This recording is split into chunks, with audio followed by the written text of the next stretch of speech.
kita tahu lah negeri-negeri maju gitu ya. Nah, ketika saya mendarat kaki di Sydney karena tidak ada International Canberra, ya saya merasakan bahwa ini saya datang di sebuah negeri maju ya dengan hiruk pikuknya. Tetapi ketika tiba di Canberra, saya bingung. Saya tidak lihat orang satu pun di luar itu. Ya, kalau saya rasa ada keberuntungan. Jadi buat saya perbedaan ini sebetulnya itu betul-betul berkah. Karena masing-masing punya kesempatan untuk saling dalami hubungan dengan yang cukup berbeda. Untuk uji coba atau untuk macam-macam yang lain. Anaknya ke Australia, saya bilang, Australia kan enak. Jadi misalnya kalau ke Perth itu 3 jam. Jadi masalah apapun gampang. Waktunya sama. Jadi itu enak. Anaknya nggak senang, tapi orang tuanya senang.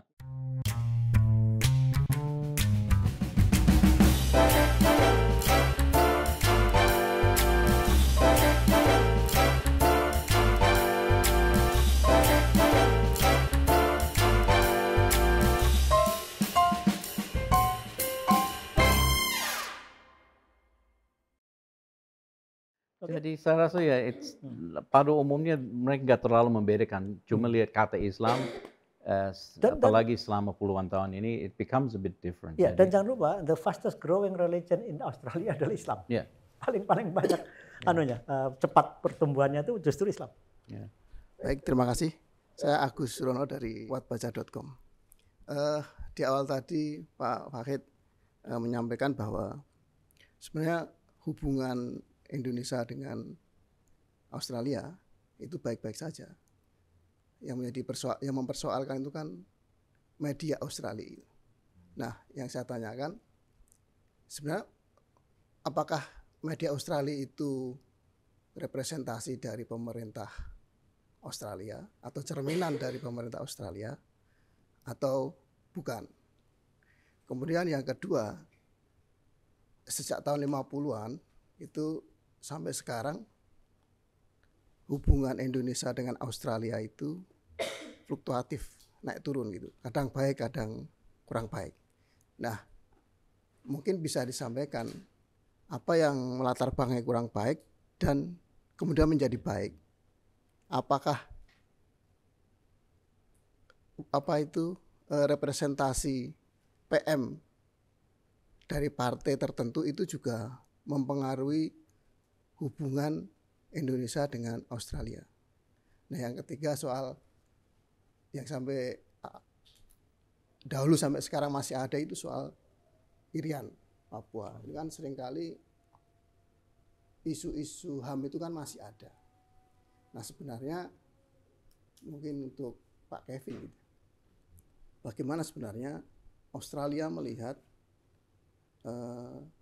Papua saat ini gitu. Dan melihat masa depan Papua hubungannya dengan Australia dan Indonesia. Gitu. Ya, mungkin Kevin dulu ya, karena tadi Papua terakhir. Oke.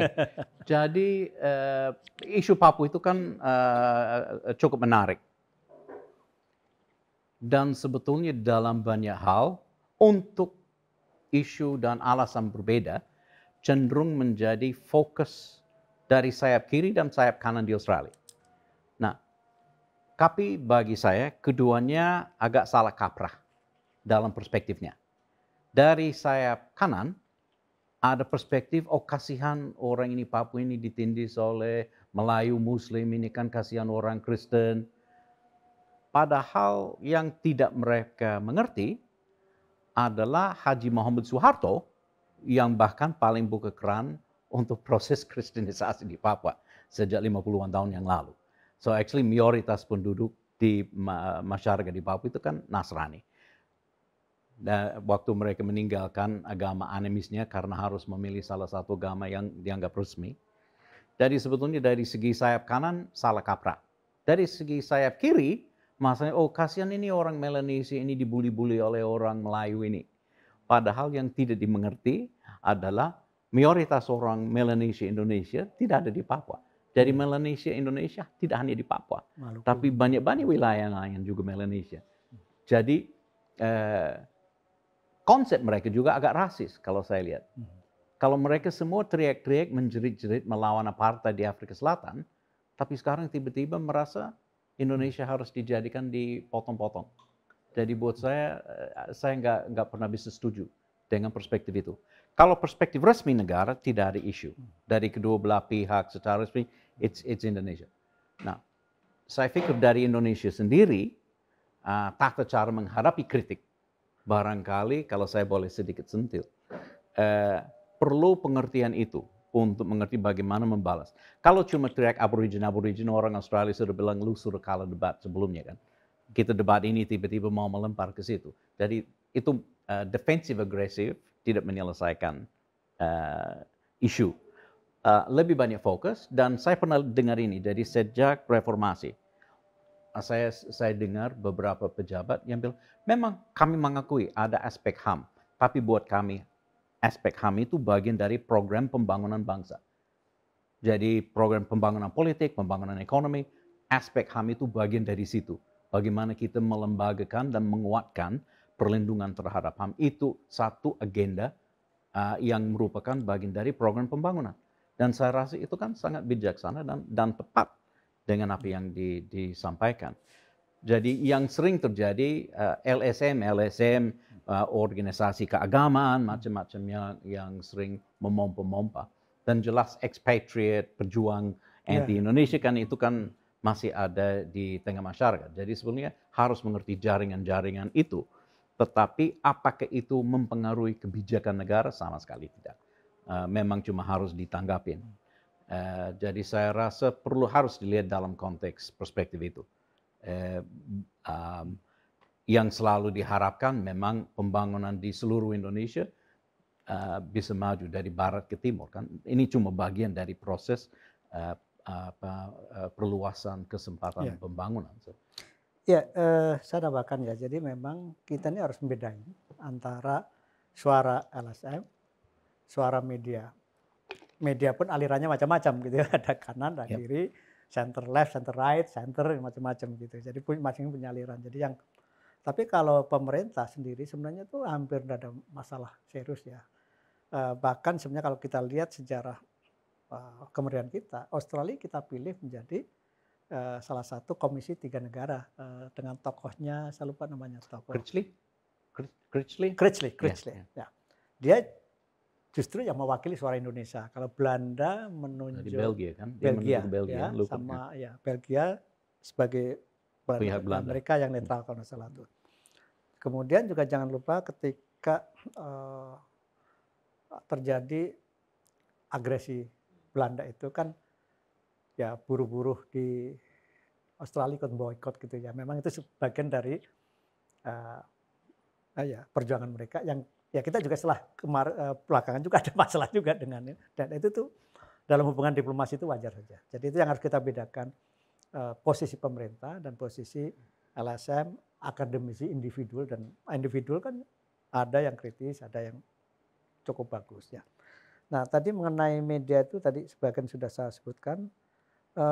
Sekarang tidak, karena kita simply because we are open, we are democracy, tidak seagresif dulu ya. Ketika awal-awal saya di Canberra memang senior-senior yang pertama ada Janda Shackleton yang istri dari Balipo Five yang setiap hari dia bikin gerakan-gerakan anti Indonesia ya. Itu tentunya ditangkap media sebagai berita yang empuk lah gitu ya. Saya lihat sekarang ini sudah beda cara mereka melihat Indonesia karena kita sudah terbuka. Apa sih mau ditutupin kita juga? Udah enggak ada. Kita sekarang ada masalah hak asasi di Batam dia mana sekarang terbuka. Ya. Dan pemerintah tidak nutup-nutupin juga karena itu memang satu proses ya dalam pembangunan itu ada sajalah kekurangan-kekurangan itu. Saya rasa pertanyaan sekarang udah sedikit usang. Jadi masalah pers Australia ribut dengan Indonesia. Enggak ada lagi. Kalau soal kritikal, ya memang pers Australia kritis termasuk dengan pemerintahnya sendiri. Iya. Jadi buat saya itu, jadi dari perspektif Australia, kalau di antara masyarakatnya yang pro atau anti Indonesia kan, yang masih agak was-was itu generasi tua.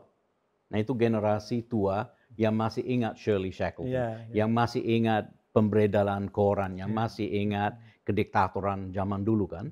Generasi muda mereka tidak kenal itu, mereka hanya kenal Indonesia sebagai negara seperti yang kita kenal sekarang. Jadi generasi baru itu jauh lebih terbuka dan jauh lebih positif. Dan kalau pers sendiri mau kritik, misalnya zamannya David Jenkins itu kan, itu satu karangan yang sebetulnya isinya nothing, cuma pernyataan fakta. Jadi tidak ada hujatan, tidak Judulnya ada aja kritik. provoking. Judul aja, karena ini terjadi beberapa bulan setelah Presiden Marcos kabur Satu. dari Filipina kan. Jadi, and now for the Suharto Billions, after Marcos, now the Suharto Billions, kalau nggak salah was judulnya. So, of course, setiap pejabat-pejabat ingin menunjukkan bahwa dia lebih marah sama Australia daripada yang lain kan. Jadi dari Australia, ini negara apa ini, hal sepele begitu kok ribut-ribut begitu kan, ada apa di situ. Tapi itu kan 30 tahun lalu, nggak begitu lagi. Ya, mungkin tadi ada sedikit pertanyaan yang menyangkut style ya. Memang gaya Labour sama liberal beda, tapi sebenarnya secara garis umum intinya sama gitu. Memang stylenya beda ya. Mungkin liberal dianggap lebih dekat dengan Amerika, mungkin ya. Labour dianggap dekat dengan Asia. Memang dulu kan salah satu pernyataan yang populer yang disampaikan oleh Perdana Menteri Keating waktu itu ya, bahwa Australia is part of Asia. Dan sekarang perdagangannya Australia itu kebanyakan dengan Asia semua. Mayoritas ya. Jadi memang fakta di situ. Jadi memang ada juga gerakan Republikan ya di sana tuh. Tapi itu ya di negara demokrasi itu wajar aja ya. Jadi saya lihat stylenya aja yang agak beda. Misalnya kalau Labour itu pasti pertemuan pertama ke Indonesia gitu ya. Liberal beda ya, tapi tetap Indonesia dianggap penting juga karena itu neighbor gitu. Saya melihatnya di situ sih. Sekarang tuh enggak terlalu terlalu banyak perbedaan yang tajam gitu ya. Mungkin. Saya sedikit menanggapi Pak Kevin Evans. Apa yang tadi disampaikan betul, itu terlihat dari peringkat investasi Australia di Indonesia. Per Juli kemarin posisinya udah masuk 10 besar, Pak. Jadi kekhawatiran-kekhawatiran di Australia tentang Indonesia, saya pikir memang sudah sangat menurun ya Pak ya. Iya, tapi kami sangat tidak puas dengan nilai investasi. Kami berharap itu bisa jauh lebih besar. Tapi itu kan mungkin saya perjuangkan. Ini satu hal menarik. Jadi ini saya dapat perspektif waktu kami bikin kajian ekonomi itu dulu. Jadi kami sengaja bicara dengan beberapa pengusaha Indonesia. Sengaja untuk minta bagaimana tanggapan Anda untuk bekerja dengan Australia. Bagaimana berbisnis dengan Australia. Dan yang sangat menarik, banyak mereka bilang, sulit sekali di Australia. Ini kan seperti 6 negara, tiap ada 6 bentuk hukum, ribet, pasannya hanya 6 kota, dan lain-lain. Jadi terlalu jelimet dan sulit kan. Wah menarik sekali, karena kita sering dengar cerewet dari pengusaha Australia terhadap Indonesia kan. Jadi saya sangat terpesona dengan perspektif ini. Dan sekali-sekali ada juga boleh disebut sedikit arogansi kan.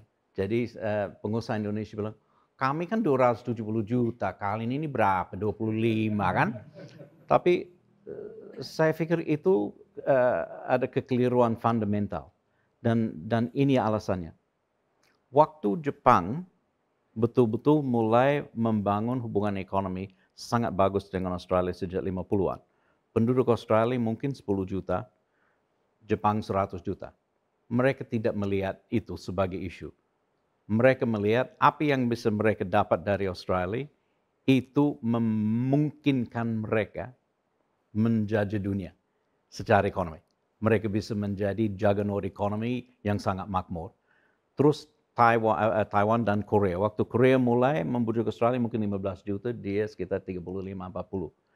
Dia tidak melihat isu penduduk itu sebagai isu penting. Dia lihat apa yang bisa diambil dari negara ini yang akan masuk ke industrialisasi saya, menjadikan saya negara maju. China waktu mulai maju, Australia mungkin 20 juta, China 1, berapa miliar. Dia tidak melihat Australia dari perspektif itu. Dia melihat negara ini akan menyediakan apa supaya saya bisa mengglobal. Jadi buat saya pemikiran transaksional begitu sangat berbahaya untuk Indonesia sebetulnya. Karena Indonesia masih mau berpikir begitu, ya Vietnam akan datang, India akan datang, dan Indonesia ketinggalan lagi. Jadi sebetulnya apa yang Australia bisa sumbangkan untuk mendukung pembangunan negara ini, untuk menjadi negara manufacturing super kuasa yang bisa mengglobal, itu sebetulnya yang menjadi sesuatu yang perlu dipertimbangkan. Jadi hal-hal sepele seperti perbedaan penduduk, I think cenderung menjadikan kehilangan kesempatan. Dan satu hal lagi yang menyangkut investasi, dan saya rasa dari Australia masih ada keengganan untuk investasi untuk beberapa aspek di Indonesia. Sejak zamannya Paul Keating, jadi zamannya Paul Keating, dia punya perspektif bahwa lama-kelamaan penduduk menjadi tua. Dan tidak adil kalau generasi muda harus membiayai semua pensiun untuk semua orang tua. Jadi dia punya konsep semacam tabungan paksa. Jadi pengusaha tabung, pekerja tabung, dan bisnis profesional mengelola ini sebagai reksadana. Sejak itu mulai tahun 92, nilai dana itu sekarang sekitar 35 kuadriliun rupiah. Kuadriliun rupiah. Jadi 2 kali lipat besar ekonomi Indonesia. Dana itu bebas gerak di dunia. Mau investasi untuk saham, mau obligasi, mau apapun, di dalam negeri, di luar negeri, terserah pengelola dana itu. Nah, sampai sekarang ini belum banyak masuk Indonesia. Banyak masuk ke China dan beberapa negara yang lain. Nah, mungkin orang Indonesia belum begitu sadar bahwa ada dana segede ini yang bisa dipakai. Itu Jadi proses pembujukan. Itu superannuation ya? Superannuation, ya, namanya superannuation kalau bahasa Indonesia. Jadi mungkin di Indonesia lebih banyak istilahnya dana pensiun, tapi it's superannuation dan dikelola secara profesional oleh. Itu di luar sovereign wealth fund ya? Yes, separate. Ada juga sovereign wealth fund, tapi ini separate. Jadi setiap pekerja harus sumbang dan bos dia juga harus sumbang dan dana itu dititip. Dan kalau saya sebagai pekerja itu hak saya. Jadi kalau saya bilang ini kurang efektif, saya mau pindahkan dari bisnis ini ke bisnis ini. Jadi punya hak untuk memindahkan dana pensiunnya karena itu untuk masa depannya. So bagi saya this bisa menjadi satu basis untuk betul-betul meningkatkan investasi dari Australia di sini. So, saya harap begitu. Tapi baru-baru aja. Jadi tahun lalu pertama kali kumpulan dana pensiun itu kunjung ke Indonesia. Pertama kali kunjung ke sini. Jadi ada 5 bisnis besar yang datang dan dana dia 10 kuadriliun yang mereka kuasai. Jadi 5 besar itu. Jadi mudah-mudahan ini bisa membuka kesempatan supaya lebih mereka ngerti dan merasa nyaman dengan aturan regulasi dan lain-lain di sini. Supaya mimpi saya dalam waktu nggak terlalu dekat kita akan melihat perkembangan dan peningkatan sangat tajam untuk investasi dari Australia di Indonesia. Tidak urusan dengan pemerintah. Ini kan, ya pasti mereka akan melihat. Tapi pada umumnya pihak-pihak yang cukup yang cukup sophisticated di Australia, mereka ngerti ya tidak akan ada revolusi di sini. Jadi artinya kalau ada perubahan pemerintah, ya ada beberapa kebijakan yang akan diatur. Tapi sebagai negara demokrasi pasti akan ada pembahasan dan persiapan. Jadi kita kurang lebih bisa tahu kira-kira arahnya kemana. Jadi bukannya buka koran hari, kok ganti. Jadi itu kan seperti zaman dulu di sini kan. Jadi artinya isu di sektor keamanan bukan lagi masalah bagi Australia, Pak ya? Sektor keamanan bukan saya rasa keamanan itu ada sesuatu yang menjadikan ajang kerjasama yang jauh lebih erat daripada dulu. Jadi yang saya lihat selama beberapa tahun ini, bahkan kemitraan antara kedua negara di sektor keamanan pertahanan bahkan menjadi jauh lebih erat daripada zaman sebelumnya dan bahkan memperluas sampai aspek seperti siber dan lain-lain juga. Jadi ada beberapa linia kerjasama untuk masalah keamanan. Karantina pun begitu. So, di beberapa aspek yang sangat teknis dan strategis, saya melihat makin lama hubungan kita sebetulnya bisa rapat. Biarpun Indonesia non-blok dan Australia Barat, tapi sebetulnya saya rasa mungkin ini berkat juga. Jadi ada tata cara untuk membangun kerjasama antara negara dengan latar belakang begitu. Saya rasa ini bisa memberi sumbangan yang sangat bermanfaat untuk keamanan dan stabilitas di kawasan kita. Ada lagi? Di dalam bukunya Pak Wahid ini, kan Pak Wahid pernah bertemu dengan para Indonesianis di Australian National University. Nah, kebanyakan dari mereka itu juga melakukan kritik-kritik terhadap apa yang terjadi pada zaman Orde Baru, gitu. Nah, setelah Orde Baru berakhir menjadi reformasi, para Indonesianis ini melakukan apa? Kajian apa yang terus mereka lakukan? Pak Wahid masih memantau itu enggak? Terus sebenarnya berhubungan juga dengan Pak Kevin, dengan semua yang dilakukan Pak Kevin terhadap Indonesia, saya penasaran ada berapa orang jumlah Pak Kevin seperti Pak Kevin dari Australia untuk Indonesia gitu.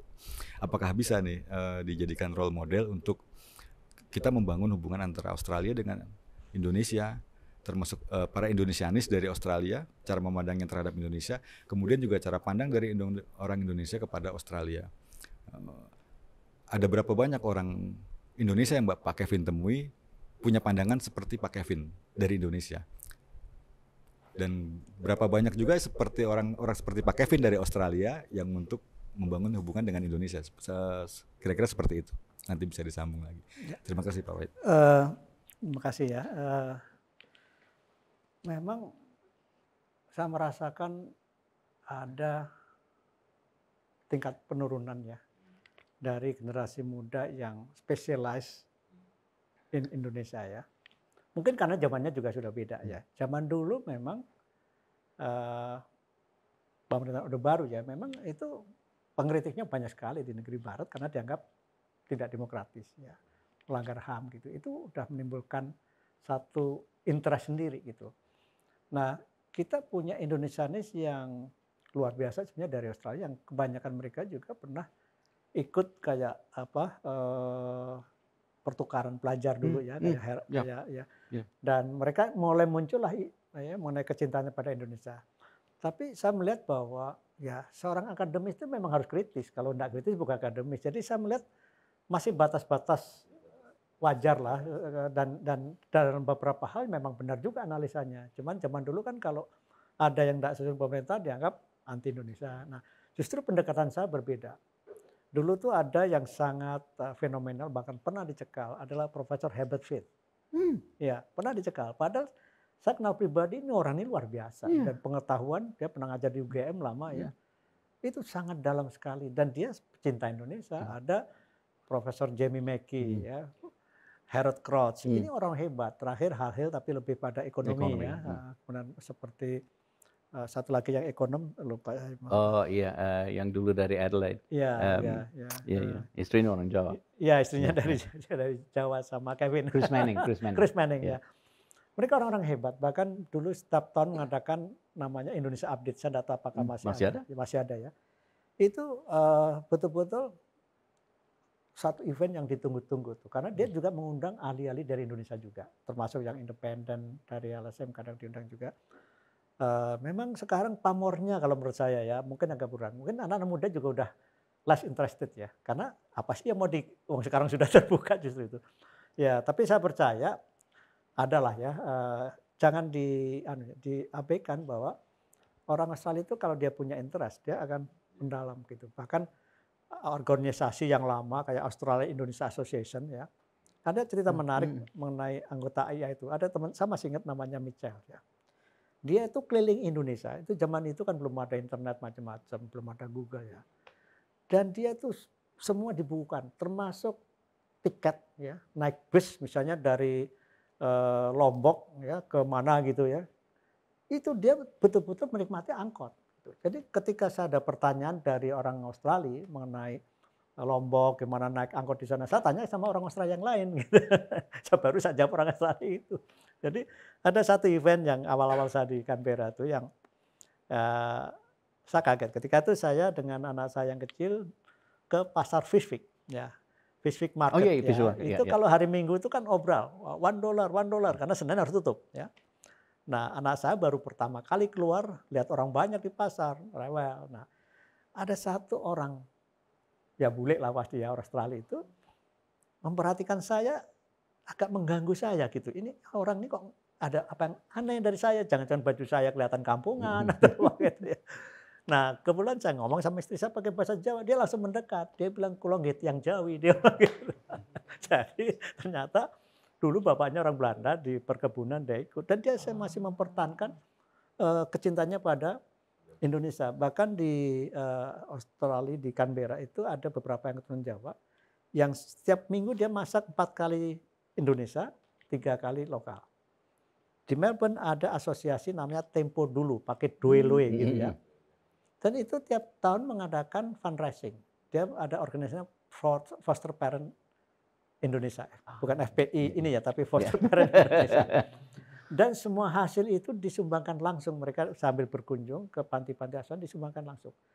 Jadi dan kita juga, saya kira kita bukan jiwa bangsa pendam juga ya. Saya setiap kali diundang mereka bikin event itu di daerah Drouin, itu 100 km di sebelah dari Melbourne ya.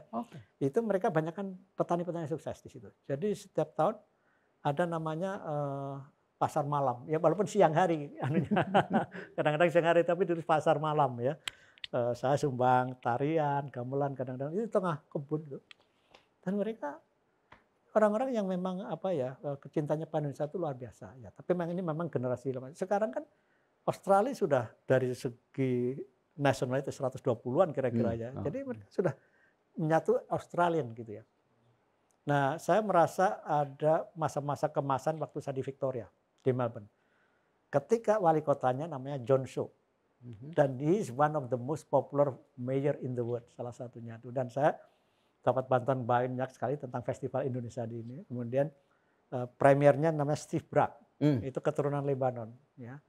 Saya lupa nama governornya, itu ada darah Sri Lanka juga. Ya. Ya, jadi udah multikultural di sana. Bahkan pemerintah Victoria, terutama karena saya 7 tahun di sana, mereka sangat eager sekali untuk menyelenggarakan event yang bersifat multicultural. Ada satu yang terbesar namanya Moomba Festival. Ya. Kita selalu ikut dan hampir semuanya kita kalau tidak juara runner up. Jadi selalu yang juara itu Indonesia atau Cina. Jadi suatu ketika akhirnya tidak dinilai karena percuma nanti Indonesia atau Cina, hanya kita disuruh depan, Cina disuruh belakang biar ramai gitu ya. Itu masa-masa yang saya kira bagus ya. Jadi menarik sebenarnya kalau kita memang harus mendalami, harus datang sendiri di sana. Bahkan sekarang program terakhir kalau tidak salah ya, Australia itu memberi kesempatan pada seasonal worker, iya kan? Yang jadi apa namanya istilahnya? Saya lupa, tapi visa 457, tapi istilahnya untuk TKW, tenaga kerja. Karena Australia ini bedanya negara Australia daripada misalnya negara Eropa dan lain-lain atau Arab. Jadi konsep imigrasi Australia itu diterima dengan logika Anda menjadi orang Australia. Jadi itu konsep TKW itu kan itu sebetulnya agak asing dalam budaya. Jadi per jamnya itu sama dengan yang dilakukan. Jadi ini baru berubah beberapa tahun terakhir ini, Australia mulai membuka konsep ya mungkin seasonal workers, jadi orang datang untuk setahun 2 tahun. Tapi selain itu ada program khusus dan ini dari IACPA, dari Comprehensive Economic Partnership Agreement. Jadi anak muda barangkali baru lulus universitas selama masih tahun 20-an bisa dapat visa 1 tahun pengalaman namanya tourist work tourist. Jadi selama setahun mereka bebas kerja, pariwisata, tinggal, dan kalau dia mau tinggal di daerah di luar kota besar bisa diperpanjang 2 tahun. Jadi untuk mendapat pengalaman hidup di Australia. Jadi selain itu ada juga yang klasifikasi khusus untuk membantu biasanya di sektor pertanian seperti itu. Berarti permanent resident pembicara permanent Australia itu sudah tidak. Nah itu tahapan menuju menjadi warga negara. Jadi pertama kali orang diterima, kalau diterima konsepnya misalnya sebagai immigrant karena punya skills yang diperlukan atau karena untuk persatuan keluarga, ada 1-2 klasifikasi yang pengungsi dan mana. Jadi diberi waktu menjadi permanent resident, habis saya lupa persisnya 2 tahun atau apa itu bisa dialihkan menjadi warga negara. Jadi itu cuma logika dari konsep keimigrasian Australia dalam sejarah. Tapi banyak juga yang dia sepanjang tahun PR terus juga banyak. Ada juga. Kalau nggak salah, iya. Awal-awal kan kebanyakan keturunan Inggris kan. Jadi sebetulnya awalnya Inggris otomatis dianggap warga negara kan. Jadi baru betul-betul mulai memilih bahwa lu asing dan kami Australia kan. Lama-kelamaan. Jadi beberapa orang itu dia belum pernah menjadi orang Australia bahkan. Jadi kemarin ada sedikit krisis beberapa tahun lalu di DPR, mungkin masih ingat. Dicek anggota DPR, beberapa sebetulnya tidak syaratnya menjadi anggota DPR, karena menjadi anggota DPR hanya boleh warga negara tunggal. Dan banyak itu lahir, misalnya ada satu yang agak menyedihkan sebetulnya. Dia ibunya orang Itali, dia lahir di Australia, dia tidak pernah menjadi orang Itali setahu dia. Tapi rupanya otomatisnya dia punya itu. Jadi sebetulnya karena tidak pernah menyatakan menolak gitu kan. So, ada banyak kasus untuk membersihkan itu, jadi untuk mematuhi syarat-syarat itu. Jadi prinsipnya kalau mau diterima itu dengan logika Anda menjadi orang Australia. So itu baru-baru ini ada perluasan this new concept of orang pekerja sementara gitu kan, yang tidak ada harapan dia menjadi orang Australia. So this is perubahan paradigma dalam sistem keimigrasian di sana. Saya punya 2 pertanyaan itu Pak. Australia itu kan dikenal banyak negara itu sebagai negara yang banyak menerima imigran gitu. Itu seberapa repot sih pemerintah Australia itu memanajemen imigran dari luar gitu? Sebetulnya tidak, karena ini abadi. Jadi sejak lahir budaya Australia itu sudah biasa bahwa ada orang asing yang menjadi bagian dari negara kan. So sebetulnya nggak terlalu menggebrak. Nah awalnya memang ada konsep kulit putih kan. Jadi tapi kulit putih itu kan terbatas juga. Orang Perancis awalnya tidak dianggap putih. Orang Italia tidak putih. Jadi yang dianggap putih itu kan hanya dari kepulauan Inggris, Belanda, Skandinavia kan. Habis Perang Dunia Pertama, ya udah Perancis itu putih. Habis Perang Dunia Kedua, ya Italia putih, ya Yugoslavia putih, ya Turki putih. Lama-kelamaan mereka bilang, this is ridiculous, bubar aja. Jadi pada akhir 60-an sebetulnya udah ditinggalkan dan awal 70-an resmi dibubarkan. Jadi kalau sekarang ini, kelompok suku paling besar bukan adalah orang India. Sebetulnya sebagai satu kelompok. India paling banyak sekarang, China nomor 2. Dan beberapa negara yang lain. So, sebetulnya 1/4 dari warga negara Australia tidak lahir di Australia. Separuh dari warga negara Australia punya orang tua yang tidak lahir di Australia. Jadi sebetulnya the concept of this perbauran itu sudah berada selama ratusan tahun kan sejak awal. So yang sering saya lihat terjadi generasi pertama cenderung sedikit dibuli-buli kan. Oh ini kan ada Irlandia, lu Katolik kan. Lama-kelamaan udah biasa. Terus yang lama Cina, lu penggali lumpur langgan. Lama-kelamaan ya. Terus Yugoslavia, Italia, orang Eropa Selatan lama-kelamaan kan. Terus Vietnam. Jadi lama-kelamaan itu satu persatu berbau. Jadi yang sering terjadi proses pembauran itu untuk mendukung proses pembauran itu menjadi sesuatu yang diperhatikan, tapi biasanya agak alamiah. Jadi pada generasi ketiga sudah biasa. Jadi banyak mereka sudah campur kawin dan lain-lain. Jadi lama kelamaan ya kita lihat perubahan itu. Jadi itu bagian dari budaya. Nah prinsipnya multi budaya kan. Jadi artinya perbaikan hubungan relasi antara Australia dengan Indonesia itu juga bisa membaik sendiri secara natural ya, secara alamiah ya. Karena Australia sendiri menerima sebenarnya konsep pembauran multi etnis, multi culture. Oh itu dari awal. Tapi bedanya kalau kita punya isu dengan suku asli kita kan. Jadi itu yang menjadi. Jadi Perbauran karena semua jadi bedanya negara pribumi dari negara pendatang kan sebagai inti kan. Jadi mayoritas Australia itu kan pendatang.